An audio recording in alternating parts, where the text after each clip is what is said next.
And now it's my pleasure to introduce to you, soon to be, Dr. Ali Syed, class of 2019, who will deliver our student address.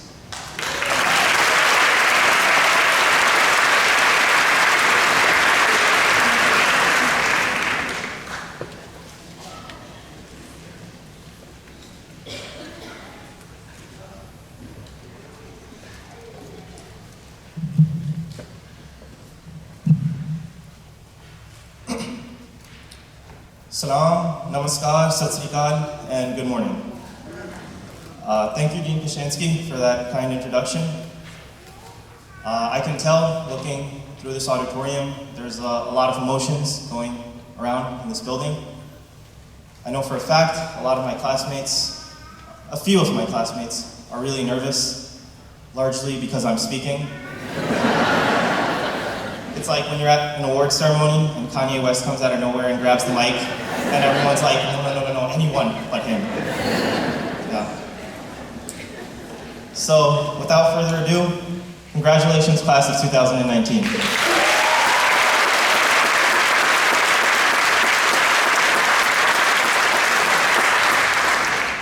We finally made it after 4 years, 8 years if you were MD, PhD, but after 4 years of hard work, hundreds and thousands of dollars of tuition payments, we can finally call ourselves medical doctors. And of course, starting this summer, we can finally get paid. But seriously,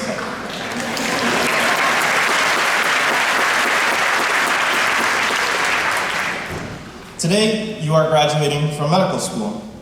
And not just any medical school, Stony Brook University School of Medicine. Wait, my bad. Renaissance School of Medicine at Stony Brook University. This really is a special place to train. The education and training provided here, coupled with the dedication of the faculty, the research, the quality of patient care, all these things have earned Stony Brook enormous respect.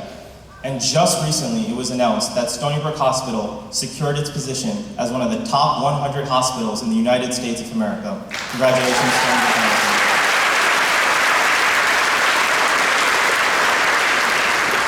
I'm really happy you guys clapped on that line. Those last 3 lines I read in an email last week, and I was like, I'm throwing that into my speech.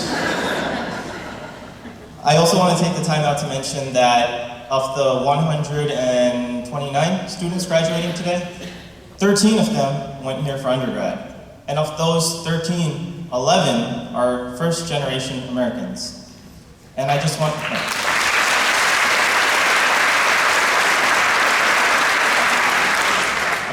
to mention, because I'm one of them, that this institution doesn't just mean a lot to us, but it also means a lot to our families. So thank you, Stony Brook.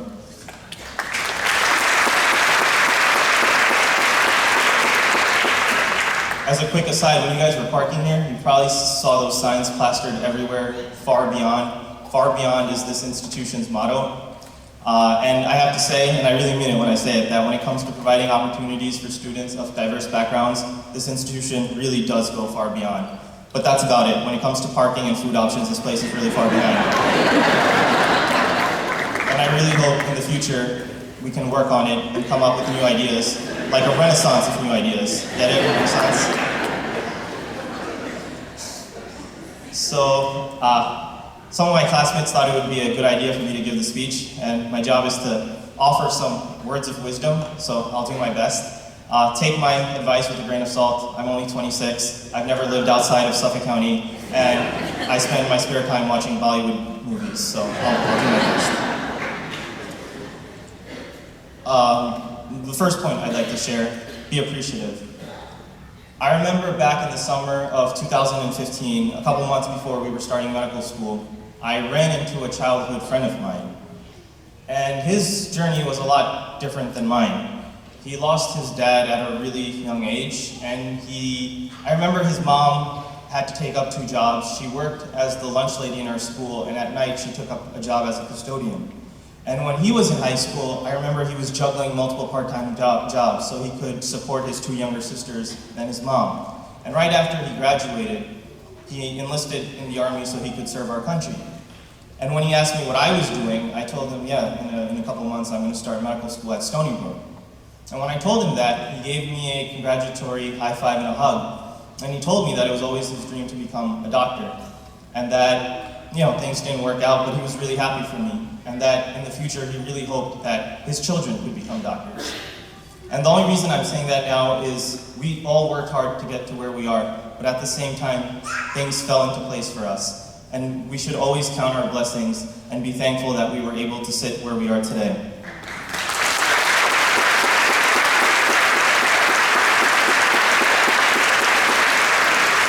And I say that because medicine is a really tough and difficult road to walk, but it's absolutely worth it.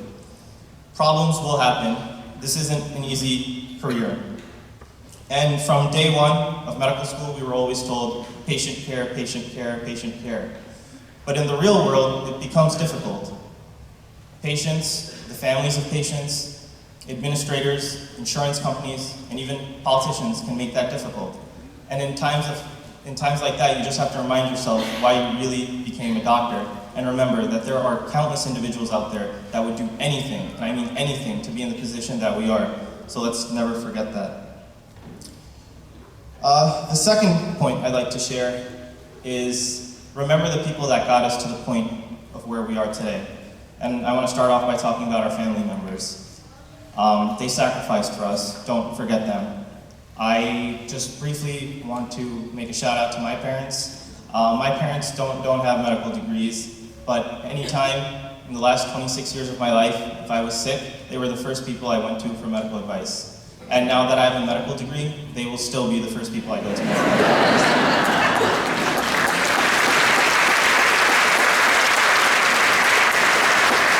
And I just want to share that a couple weeks ago, I remember I wasn't feeling well. And I was walking around in the living room and I woke my mom up and, she came down and asked me if everything was okay. And I was like, Maji, like my head hurts. And she was like, which she said she would make chai for me. And I don't know if it was the placebo effect, but the chai worked. The chai always works. And I don't know where my mom is sitting in the audience, but thank you.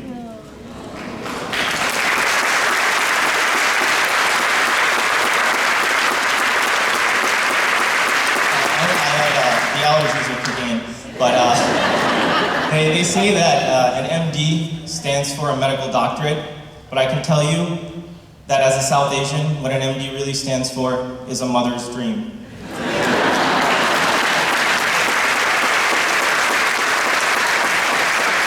So, as you go off into residency and your eventual careers, don't forget your parents.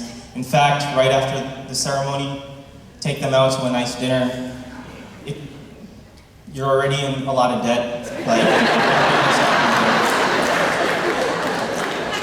Now that brings me to thanking your mentors. Thank the faculty and staff here at Stony Brook School of Medicine.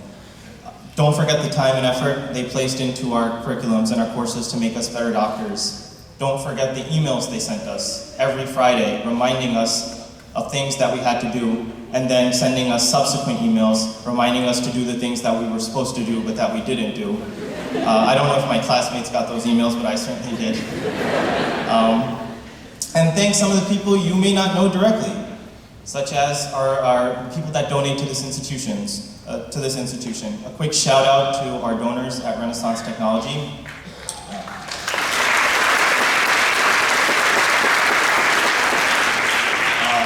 Not only have they provided us with financial means to expand our facilities, but they've also provided me funny stories to tell people when I tell them that our school is called Renaissance.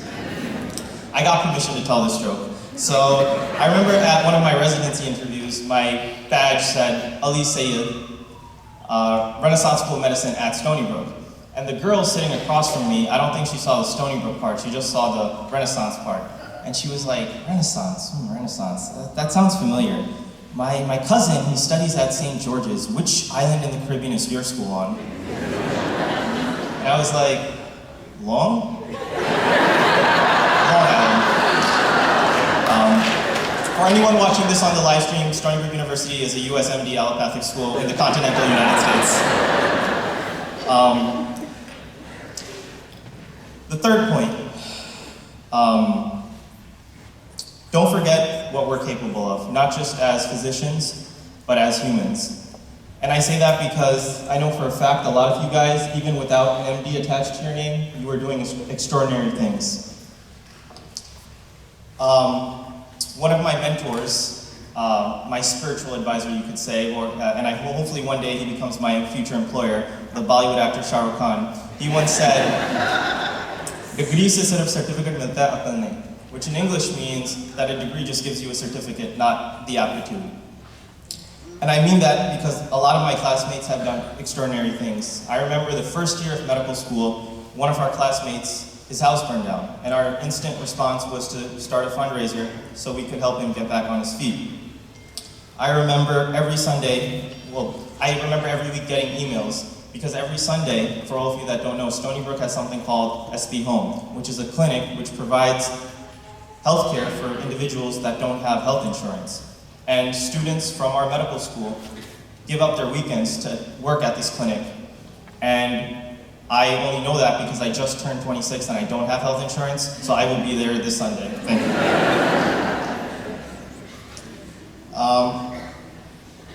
The fourth point, wherever you go for residency, whatever field you choose, at all costs, please avoid Starbucks and Whole Foods. And the reason I say that is because all of you are in enormous amounts of debt. Shopping at Whole Foods is like the second half of fourth year of medical school. You're spending thousands and thousands of dollars of something of questionable value. I mean, that wasn't a joke, that was like life advice.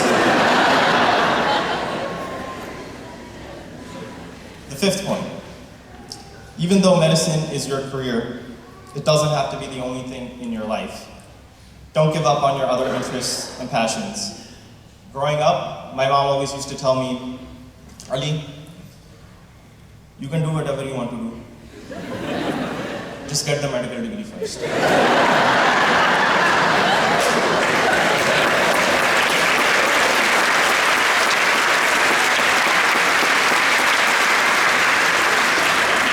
Now that I have my medical degree, I have her blessings to pursue a career in real estate or become a screenwriter in the Bollywood film industry.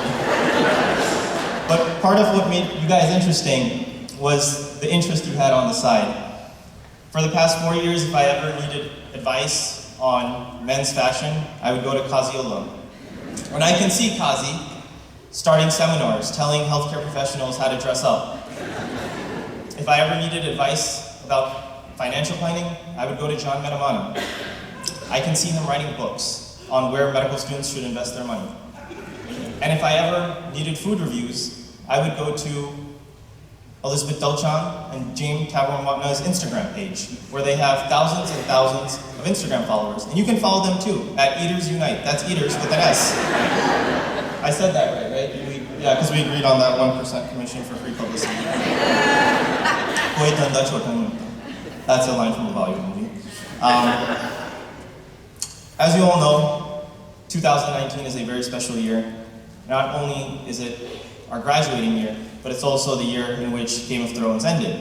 And the reason I mention that is because a couple of episodes ago, there was a quote which really resonated with me, and it was made by one of the main characters, and the quote goes something along the lines of, "Everything you did brought you to where you are now, where you belong," end quote. And if you think about it, it's true. My good friend, Erin Duffy, she worked as a consultant for an IT company, and then it was in her mid-20s that she decided to go into medicine. My other good friend, Antonio Hosey, he worked for an astronomy lab, and it was astronomy which led him to medicine. Some of my colleagues were in that 8-year BSMD program where they get into medical school right after high school. And for them, they knew at age 16 that they wanted to go into, their parents told them at age 16 to go into medicine. As for me, my career path was a little bit different. I always wanted to be in the NBA, and genetics caught up. And it hits you that South Asians were not made for the NBA. They were probably made for the spelling bee, but not the NBA. And I realized that medicine was a more rewarding, enriching experience.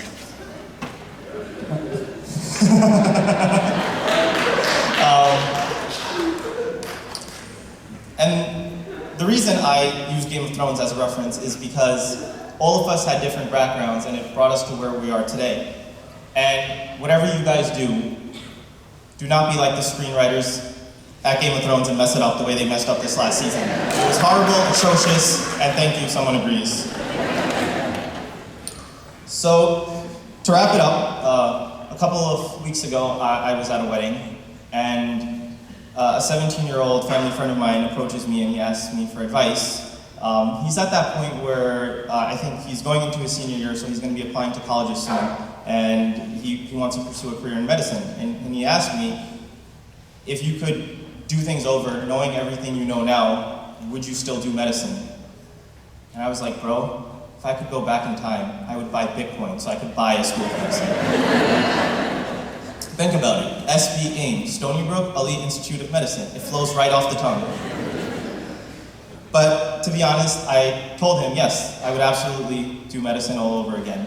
Because at the end of the day, being with the patient when they need you the most is perhaps one of the most enriching feelings that a person could experience in their career. So I gave him advice. Work hard, eat right, get enough sleep, follow your dreams as long as your dreams don't involve making it to the NBA, and you should be good. So, to the class of 2019, I just want to tell you all, I'm proud of you, all of you, and I can't wait to meet at our 10-year reunion. If this real estate gig works out, hopefully it'll be at my palace, but if not, SAC Auditorium works. With that being said, congratulations, class of 2019.